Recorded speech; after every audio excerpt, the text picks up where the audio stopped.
भाऊंशी बोलता बोलता गप्पा शालेय निकालाच्या दिशेने मार्ग आक्रमू लागतात.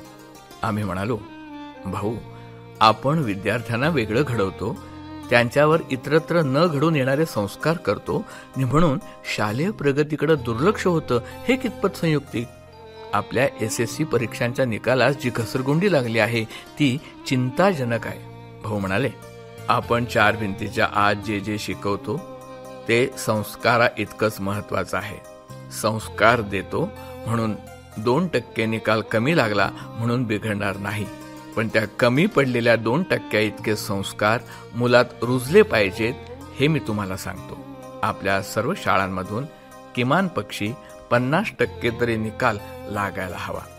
केवळ संस्काराच्या ध्येयवादाच्या राष्ट्रवादाच्या नावावर जगण्याचा हा काळ नाही, असं मला वाटतं.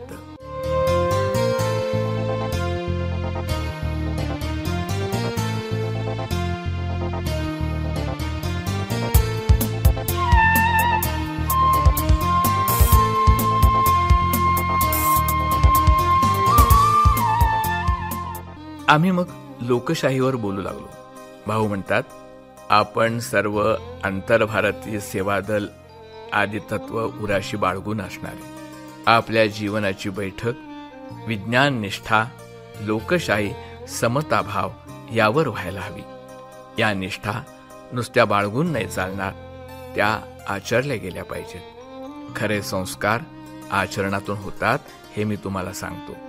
लोकशाहीचं हे सूत्र पकडून भाऊंना आम्ही विचारलं, भाऊ, आम्ही अशी मागणी केली आहे की शाळेतील सर्व शिक्षकांना सभासद करून घ्यावं. हा लोकशाहीकरणाचा एक भाग म्हणूनच आमची मागणी आहे. शाळेतील सर्व शिक्षक संस्थेच्या अनेक अडचणीत, दुःखात सक्रिय सहभागी होत असतील तर सुखात त्यांचा वाटा असायला हवा. आम्हाला मध्येच थांबवून रामभाऊ शेवडे स्कूल कमिटीवर शिक्षकांचा प्रतिनिधी असतो असं ग्रँट इन एड कोडचा हवाला देऊन सांगतात, पण त्याही कमिट्या नाहीत हे निदर्शनाला आणून दिल्यावर भाऊ म्हणाले, मी मगाशी आपल्या जीवननिष्ठांमध्ये लोकशाहीचा उल्लेख केला, त्यामागं मला हेच अभिप्रेत आहे. मी शिक्षक म्हणून जगलो आहे. हाडामासाच्या गोळ्याशिवाय मन नावाचा भाग त्यामध्ये असतो अशी माझी धारणा आहे. त्यांचं ते मन उल्हसित ठेवणारा परिसर नसेल तर सारच व्यर्थ आहे. तुमची मागणी योग्य आहे. मी स्वतः अनंतराव आदींना सांगेन, तुम्हीही तूर्त शिक्षकांना हे सांगा.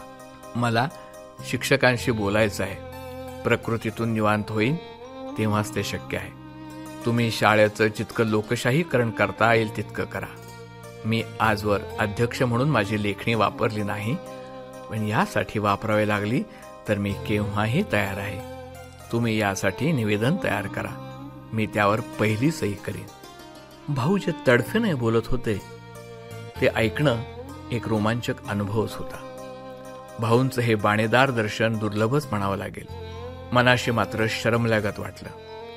एवढा महान तपस्वी आपणावर जो गाढ विश्वास प्रकट करतोय, खरोखरच आपण यास लायक आहोत का, असं राहून राहून मने येऊ लागतं.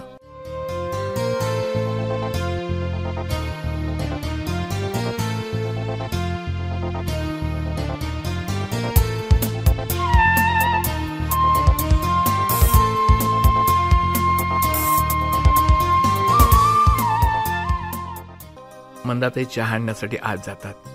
इकडच्या तिकडच्या गप्पा होतात. व्यक्तिगत विचारपूसही होते. शाळेच्या प्राथमिक काळाच्या सुखद स्मृतींना उजाळा मिळतो. महाडेश्वर आपण इकडे का आलो हे विशद करतात. आदर्श आदींची चर्चा होते. मी म्हणालो, आपण आदर्श फक्त सांगतच असतो.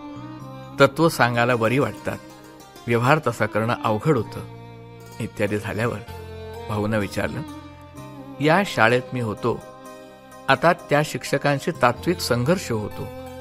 कधी कधी आपणाला उभारणाऱ्यांच्या विरुद्धच उभं ठाकावं लागतं. भाऊ मध्येच थांबवून म्हणाले, अरे प्रबोधन प्रबोधन म्हणजे दुसरं काय? या साऱ्या संघर्षातून सुसंवाद कसा निर्माण होईल याची काळजी घ्यावी. अनंतराव तुझ्याबद्दल अनेकदा सांगत असत. अरे घरी नाही का मुलाबापाची भांडणं होत, त्यात गैर ते काय? भाऊनी दिलेला दिलासा, दिलेले समज जीवनाचा अमृत कुंभच.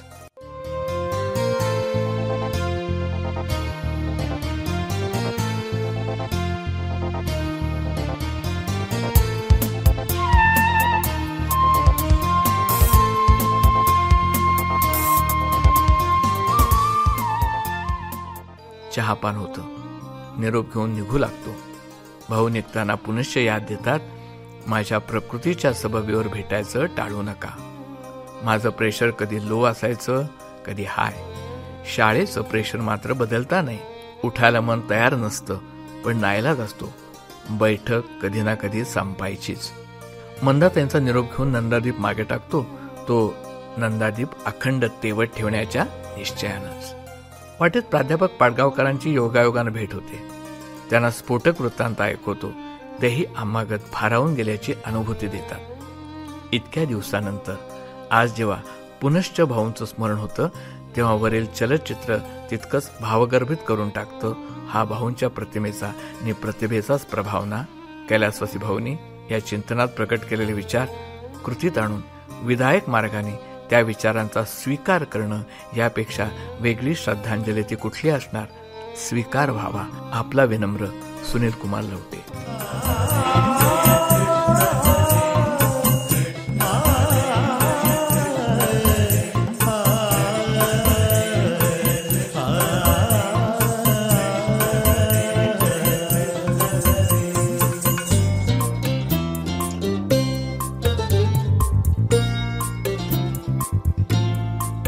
मी काढलेल्या पत्रकाच्या आधारे माझ्यावर अब्रू नुकसानीचा दावा करण्याचं घाटत होतं.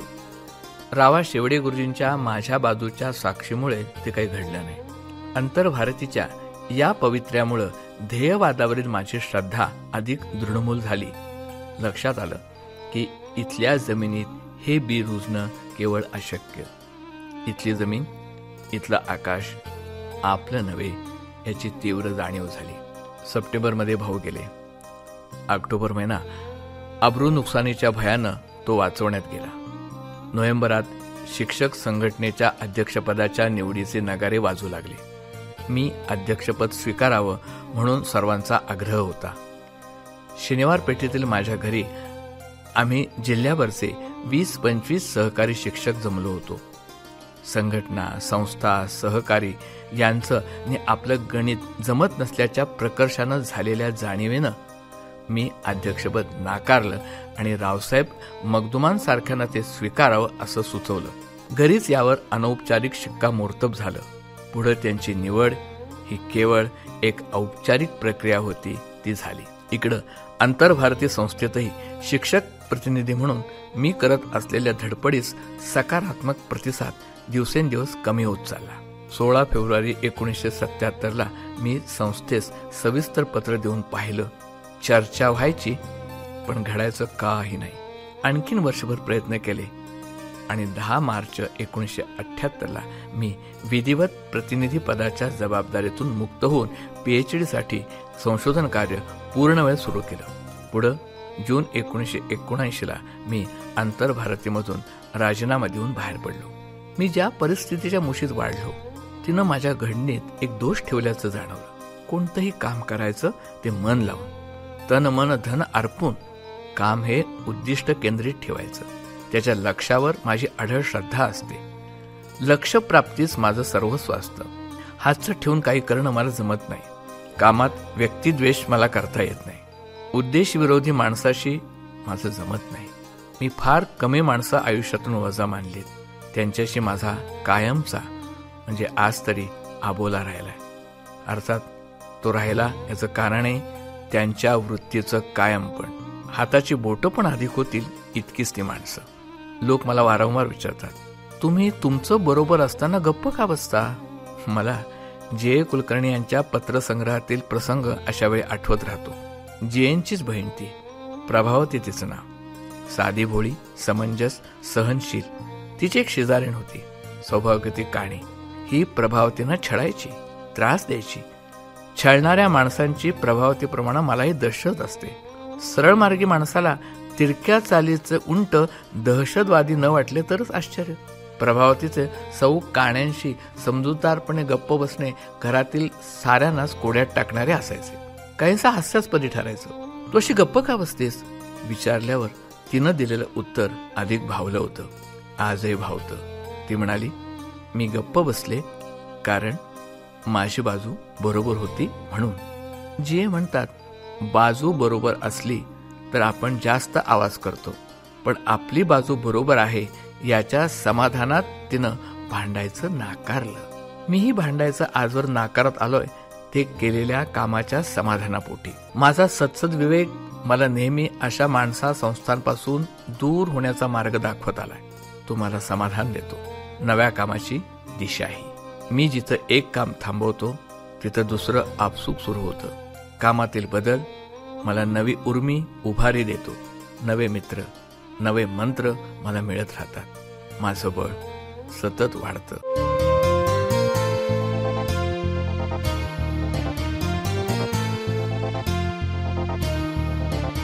वयापेक्षा अनुभव मला अगोदर प्रौढ करतात.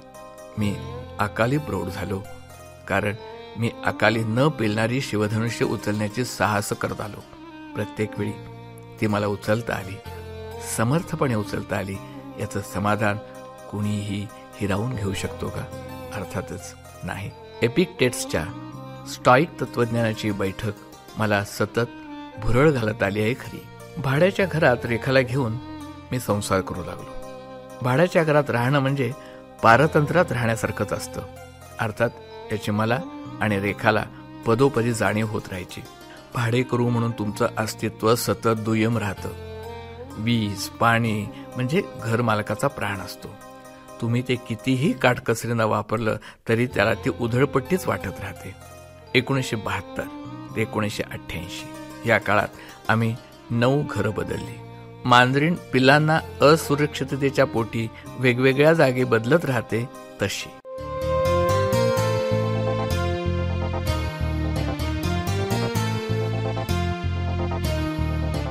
घर पाहणं, ते मिळणं, राहणं, बदलणं या साऱ्या गोष्टीत एक आगळं दिव्य असतं. जावे त्याच्या वंशा तेव्हा ते कळे. आम्ही उभयता संस्थातून शिकून मोठे झाल्याचं सांगूनच घर घ्यायचो. न सांगण्याचा वेगवेगळा त्रास आम्ही भोगत आलो होतो. आम्हाला ज्या वस्त्यात घरे मिळाली तिथली भाषा, संस्कार, रिवाज, वातावरण ओंगळ असे. परेड गल्लीत शंकरदासांच्या घरी आम्ही पहिला संसार थाटला. अर्थात तेव्हाची गोष्ट आहे. ते देवदासीचं घर होतं. पुढं मागं कायम कपड्यांच्या भट्टीचा धूर सुटलेला असायचा. सन 1973चा काळ होता तो. गॅस घरोघरी नव्हता. सर्वत्र चुली शेगड्यांच असायच्या. आमच्या घरची स्थिती वेगळी नव्हती. आमचं माडीवरचं घर म्हणजे खालच्या साऱ्या कुळांच्या धुराचा आगर असे. कपड्यांचं बडवणं, धोपटणं, सुसूचे चित्कार दिवस रात्र घुमत राहायचे. या आवाजाची इतकी सवय झाली होती की आवाज नसले तर चुकल्यासारखं होऊन जायचं. त्यात भरीच भर म्हणून शेजारी असलेल्या एकाच्या अंगात यायचं. त्यांचं सारखं घुमणं सुरू असायचं. ऊद धुपाचे धुमारे सतत घुमसत असायचे. अशा साऱ्या वातावरणात आम्ही घेतलेल्या त्या देवदासीच्या घरात भजन, जोगवे, जागर ही नित्याची गोष्ट असायची. शेजारी एक कुळ होतं. आम्ही आश्रमातले म्हणून ते आम्हाला शिवून घेत नसत. त्यांची एक छोटी मुलगी होती. आमच्याकडे येऊ पाहायची. शेजारच्या माई तिला कपडे काढून आमच्याकडे पाठवायच्या. घरी गेले की आंघोळ घालून पवित्र करून मगच कपडे चढवायच्या. या सर्वातून अघोषित अस्पृश्यता आम्ही अनुभवत राहायचो. रेखाची धुणीभांडी झाली की 2 बादल्या पाणी ओतून न्हाणी जिना शुद्ध करून घ्यायच्या त्या.